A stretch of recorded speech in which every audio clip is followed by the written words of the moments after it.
Hello बच्चों, तो स्वागत है आप लोग का ब्रिलियंट कैरियर अकेडमी में। तो आज हम ज्योग्राफी का पढ़ने वाला है चैप्टर 1, जिसका नाम है भारत संसाधन एवं उपयोग, जिसमें हम क्लास में पढ़ चुके थे बहुउद्देशीय परियोजना तक। तो आज हम पढ़ने वाले हैं यहाँ से भाखड़ा नांगल परियोजना क्या है। तो चलिए देखते हैं भाखड़ा नांगल परियोजना है क्या। तो सतलज नदी है जिसकी ऊंचाई 225 मीटर है। यह भारत की सबसे बड़ी परियोजना है जहां 4 शक्तिगृह बनाए गए हैं। यहां से 7 लाख किलोवाट विद्युत उत्पादन कर पंजाब, हरियाणा, दिल्ली, उत्तराखंड, उत्तर प्रदेश, हिमाचल प्रदेश, राजस्थान तथा जम्मू व कश्मीर राज्यों के कृषि एवं उद्योग में क्रांतिकारी परिवर्तन ला दिया है। भाखड़ा नांगल परियोजना ना, जिसकी ऊंचाई कितना है 225 मीटर, कौन सी नदी पे, सतलज नदी पे। और यह इससे भारत में सबसे बड़ी परियोजना है। इसको हम भारत में सबसे बड़ी परियोजना मानते हैं। ये जो भाखड़ा नांगल परियोजना है भारत में सबसे बड़ी परियोजना है, जहाँ पे 4 शक्तिगृह है और यहाँ ना 7 लाख किलोवाट की विद्युत उत्पादन करता है, जो कि किस किस राज्य को लाभ मिलता है, पंजाब को, हरियाणा को, दिल्ली को, उत्तराखंड को, उत्तर प्रदेश को, हिमाचल प्रदेश को, राजस्थान को और जम्मू और कश्मीर को विद्युत का उत्पादन कर इस सबसे लाभ मिलता है और कृषि के उद्योग का क्रांतिकारी परिवर्तन ला दिया है। तो चलिए सेकंड नंबर देखते हैं, दामोदर घाटी परियोजना। कौन सा है, दामोदर घाटी परियोजना। तो दामोदर घाटी परियोजना में, यह परियोजना दामोदर नदी के भयंकर बाढ़ से झारखंड एवं पश्चिम बंगाल को बचाने के साथ साथ तिलैया, माइथन और कोनार पंचायत पहाड़ियों में बांध बनाकर 1300 मेगावाट जल विद्युत उत्पादन करने में सहायक है। इसका लाभ बिहार, झारखंड एवं पश्चिम बंगाल को मिलता है। दामोदर घाटी परियोजना ना भयंकर बाढ़ के लिए प्रसिद्ध है, जहाँ की झारखंड और पश्चिम बंगाल में बाढ़ लाती है। इसी को बांध बना के तिलैया, माइथन और कोनार पंचायत पहाड़िया में बांध बनाकर कितना मेगावाट बिजली उत्पादन करता है दामोदर घाटी परियोजना, 1300 मेगावाट और जल विद्युत उत्पादन में सहायक है। इसका लाभ बिहार और झारखंड, पश्चिम बंगाल को ही मिलता है। तीसरा नंबर है कोसी परियोजना। आप लोग कॉपी में नोट करिए, कोसी परियोजना। उत्तर बिहार का अभिशाप कोसी नदी पर हनुमान नगर नेपाल में बांध बनाकर 20,000 किलोवाट बिजली उत्पादन किया जा रहा है, जिसकी आधी बिजली नेपाल तथा आधी बिजली बिहार को प्राप्त होता है। कोसी नदी पे डैम बना के जो परियोजना है कोसी नदी, वो हनुमान नगर नेपाल में है और 20,000 किलोवाट की बिजली उत्पादन करता है और इसका लाभ बिहार और नेपाल को मिलता है। आप लोग इतना याद रखिएगा, कितना कोसी नदी उपयोग करता है, किलोवाट बिजली उत्पादन करता है 20,000। और किस किस देश में नेपाल को मिलता है और राज्य में बिहार को मिलता है। इतना नोट करिए आप लोग अच्छा से। हम स्लाइड कर देते हैं, आप लोग स्क्रीनशॉट लेके नोट कर लीजिएगा। और है 4 नंबर, रिहंद परियोजना। ये कौन से नदी पर है रिहंद परियोजना? यह सोन नदी के सहायक नदी पर रिहंद परियोजना उत्तर प्रदेश में 934 मीटर लंबा बांध बनाकर, और इस पे एक झील है जो है कृत्रिम झील, जो कि मानव निर्मित झील है, जिसका नाम है गोविंद बल्लभ पंत सागर, का निर्माण कर बिजली उत्पादन की जाती है। इस योजना के अंतर्गत 30 लाख किलोवाट विद्युत उत्पादन करने की क्षमता रखती है। रिहंद परियोजना से 30 लाख किलोवाट विद्युत उत्पादन होता है और कौन सी नदी पे है? सोन नदी पे है। और किसकी सहायक नदी है? सहायक नदी है सोन की और है रिहंद पर, और कहाँ पर? उत्तर प्रदेश में, और 934 मीटर और गोविंद बल्लभ पंत सागर पर निर्माण किया गया है। और ये है कृत्रिम झील, जो कि मानव निर्मित झील है, गोविंद बल्लभ पंत सागर, और 30 लाख किलोवाट विद्युत उत्पादन करता है, जो कि है सोन नदी के सहायक नदी रिहंद पर, उत्तर प्रदेश। 5वां है हीराकुंड बांध।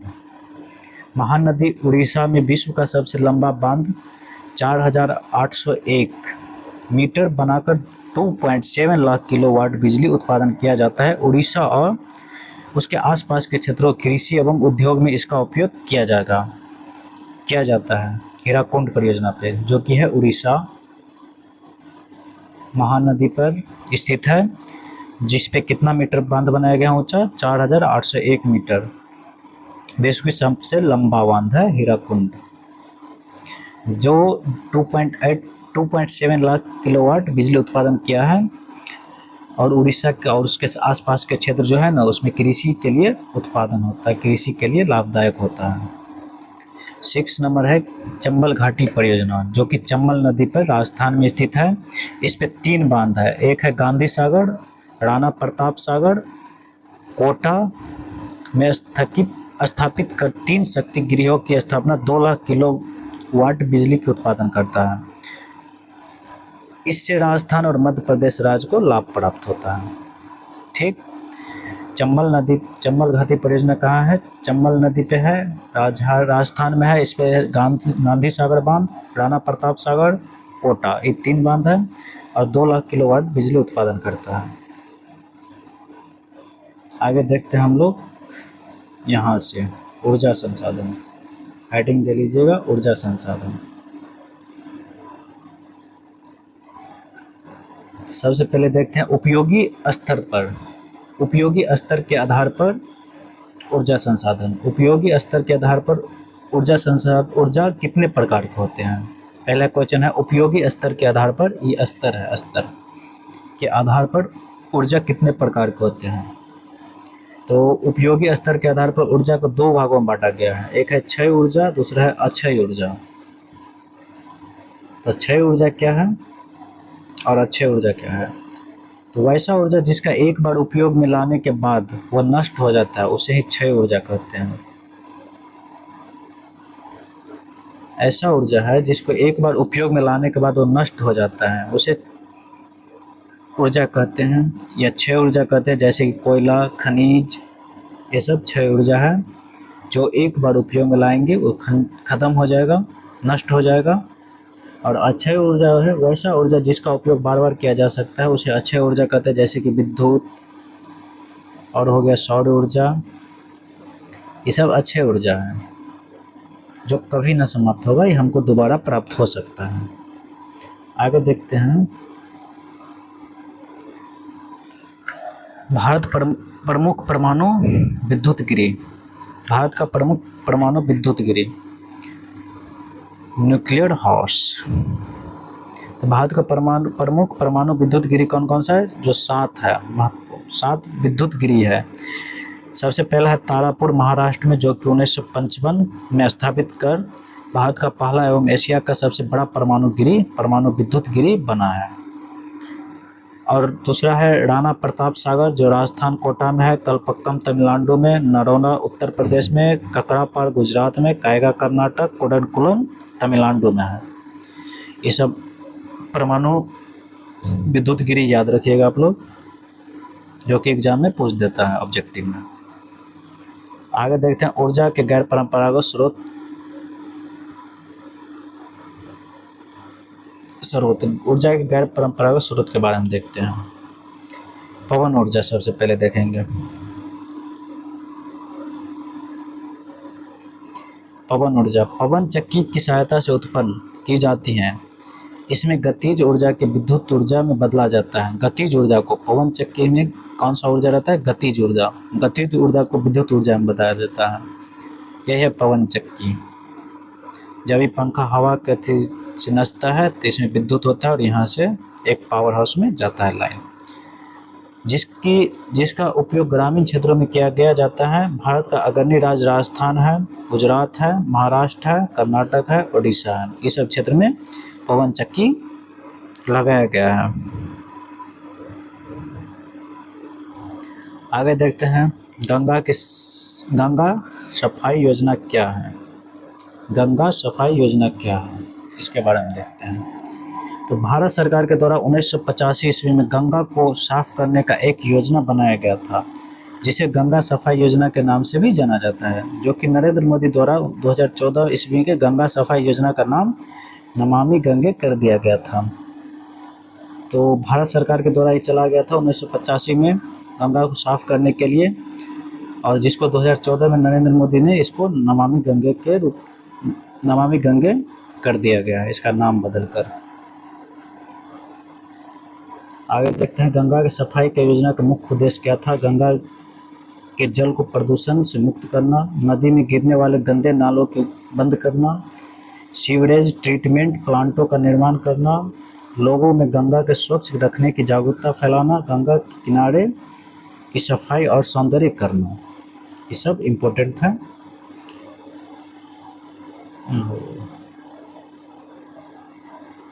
ये जो है आप लोग यहाँ पे लिखिएगा, ये क्वेश्चन लास्ट में लिखना है, क्वेश्चन। और यहाँ से जो ऊर्जा के गैर परंपरागत स्रोत है ना, यहाँ के बाद पवन ऊर्जा आप लोग लिख लिए होंगे। पवन ऊर्जा के बाद लिखना है आप लोगों को, ये क्वेश्चन लास्ट में लिख के गंगा को, ये क्वेश्चन लास्ट में लिखना है आप लोगों को। उसके बाद यहाँ से लिखना है, पवन ऊर्जा के बाद यहाँ से लिखना है सौर ऊर्जा। सूर्य के किरण से प्राप्त होने वाली ऊर्जा को सौर ऊर्जा या सौर सेल के निर्माण सिलिकॉन का प्रयोग किया जाता है। सौर सेल में किसका निर्माण किया जाता है? सिलिकॉन का। यह सौर ऊर्जा के विद्युत ऊर्जा में बदल देता है। सौर ऊर्जा जो सूर्य से हम अपने घरों पे जब सोलर लगाएंगे तो वहाँ से जो रोशनी से जो प्राप्त होगा, इसको, ये तो सौर ऊर्जा है, सौर की रोशनी, और यहाँ से जो सोलर से जो बैटरी में जाता है सेल में, वो स्टोर होता है विद्युत ऊर्जा में। तो सोलर क्या करता है बीच में, सोलर का क्या काम है? सौर ऊर्जा को विद्युत ऊर्जा में बदल देना, और उससे बैटरी चार्ज होता है और घरों में लाइट जलते हैं। तो समझ गए होंगे आप लोग सौर ऊर्जा। और जिसका उपयोग हीटर, कूलर, खाना बनाने, सिंचाई में करने में किया जाता है, यह कम लागत से में उपलब्ध होता है। और है बायोगैस, ऊर्जा का वह रूप जिसका निर्माण जीव जंतुओं के गोबर, मलमूत्र, कूड़ा करकट, सड़े गले वनस्पति से तैयार किया जाता है। इसमें मुख्य रूप से मीथेन गैस पाया जाता है। जितने भी जीव जंतु होता है ना, उसका गोबर से और सड़े गले कूड़ा करकट से, वनस्पति से तैयार किया जाता है। इसका मुख्य रूप मीथेन होता है, इतना याद रखिएगा। और बाहर समय होता है ना, एक कितना बड़ा टैंक बना लिया जाता है, इतना बड़ा। सब नेपाल में हम देखे थे ये चीज़, नेपाल में गए थे तब, तो इसमें टैंक देखे थे, उसमें गोबर डाल के इसमें एक करने वाला रहता है, पेटने वाला, इसमें थोड़ा पानी डाल देता है और इसको घुमाया जाता है हाथ से। जब घुमाएगा तो इसमें पूरा बन जाएगा, पूरा गोबर मिल जाएगा पानी से। और यहाँ से एक पाइप निकल रहता है जो कि जाता है सबके घरों में, अपने अपने घरों में ले जाता है और किचन में सेट करके यहाँ से गैस जलाता है। और जब ये फुल होता है तो इसको एक छोटा टैंक लगा रहता है, इसमें बहा दिया जाता है, और इससे हम अपने खेतों में उर्वरक के रूप में, घर में गैस भी चलता है और उर्वरक के रूप में भी उपयोग कर सकते हैं उस गोबर को। तो चलिए, और है आगे भूतापीय ऊर्जा। पृथ्वी के भूगर्भ से प्राप्त ऊर्जा को भूतापीय ऊर्जा कहा जाता है। जैसे कि ज्वालामुखी क्रिया के दौरान लावा, राख, मैग्मा बाहर निकलती हैं तो विशाल मात्रा में ऊर्जा मुक्त होती है। ये वो भूतापीय ऊर्जा है। अगर ज्वालामुखी से निकलता है जो बाहर लावा, वो है भूतापीय ऊर्जा, जिसके दौरान मैग्मा, लावा, राख ये सब बाहर निकलती हैं तो विशाल मात्रा में ऊर्जा मुक्त होती है। और है ज्वारीय ऊर्जा। समुद्र में ज्वार से उत्पन्न ऊर्जा को ज्वारीय ऊर्जा कहा जाता है। यह गुजरात के कुछ क्षेत्र में और खंभात की खाड़ी से प्राप्त होता है। आप लोगों को ज्वारीय ऊर्जा ना, जो समुद्र है, इसमें ना पानी कभी कभी ना एक बार ऊपर उठता है और फिर जाकर नीचे गिरता है, इसी को हम ज्वार बोलते हैं। ज्वार, जो पानी ऊपर उठ के उत्तरंग के रूप में फिर नीचे गिरता है, उसे ज्वारीय ऊर्जा बोलते हैं। और मुख्यतः कहाँ होता है? गुजरात और खंभात की खाड़ी में प्राप्त होता है ज्वारीय ऊर्जा। और है ऊर्जा के संरक्षण के उपाय लिखिए। ऊर्जा के संरक्षण हम कैसे करेंगे, उसका उपाय लिखते हैं। ऊर्जा के गैर परंपरागत स्रोत को अधिक उपयोग करना। ऊर्जा का गैर परंपरागत स्रोत को हम अधिक उपयोग करेंगे तब हमारे पास ऊर्जा संरक्षित रहेगा। क्यों? जैसे कि सौर ऊर्जा, सूर्य तो कभी ख़त्म नहीं होने वाला है, जब तक रहेगा तब तक सोलर से अपना चार्ज करके हम विद्युत को उत्पादन कर सकते हैं, ऊर्जा को रख सकते हैं स्टोर करके भविष्य के लिए। और ज्वारीय ऊर्जा, पवन ऊर्जा, ये सब है ऊर्जा गैर परंपरागत स्रोत। भूमिगत ऊर्जा जो कि ज्वालामुखी तो हमेशा फटेगा।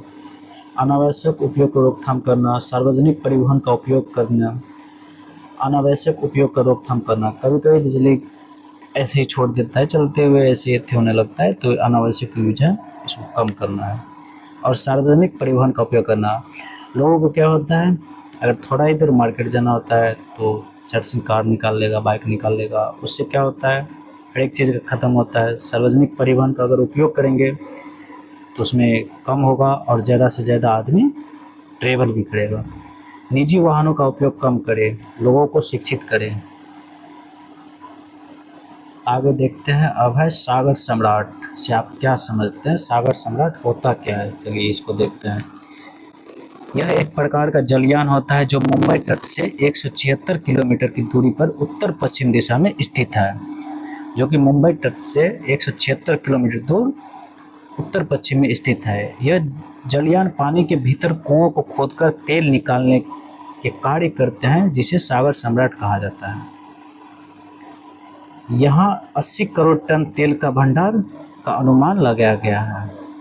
मुंबई से कितनी दूरी पे है, वो है 176 किलोमीटर दूरी पे है। और कौन सी दिशा में, उत्तर पश्चिम दिशा में। यह जलयान पानी के भीतर कुआं खोदकर तेल निकालने का कार्य करता है, जिसे सागर सम्राट कहते हैं। आप लोग के एग्जाम में पूछेगा सागर सम्राट से आप क्या समझते हैं, तो ऐसे ही लिख देना है क्वेश्चन को। यह एक प्रकार का जलयान होता है, लिखना यह एक प्रकार का जलयान होता है, यही है, देखो आप लोग, यह है सागर सम्राट। ये समुद्र में स्थित सागर सम्राट। सागर सम्राट तेल निकालने की प्रक्रिया, यही है सागर सम्राट। इतना भारी भरकम एक सिटी, यहाँ पे हेलीपैड भी, हेलीकॉप्टर भी यहाँ पर उतर सकते हैं। यहाँ पे आदमी सब रहता है खाना पीना के लिए, पूरा एक सिटी की तरह ही होता है। और समुद्र में ऐसे ही पाइप लिया जाता है जिससे पेट्रोलियम निकाला जाता है, तेल निकाला जाता है, कच्चे तेल। इसको फिर रिफाइनरी में ले जाके, जैसे कि बरौनी हो गया, इस सब में आके इसको रिफाइन करके फिर से मार्केट में उतारा जाता है। यह है सागर सम्राट। देख लिया आप लोग, सागर सम्राट यही है। इसके बाद जो है ना, आप लोगों को वहाँ तक लिख लेना है। और जो गंगा को साफ सफाई वाला ना, इसके बाद लिखना है, इसके बाद यहाँ पे लिखना है गंगा वाला क्वेश्चन। तो चलिए, हमारा चैप्टर 1 समाप्त हो चुका है। आप लोग अच्छे से नोट कर लीजिएगा। और इस 6 दिन का छुट्टी 16 एंजॉय कीजिए और रिवाइज करते रहिए हिस्ट्री का। हम आएंगे तो टेस्ट लेंगे।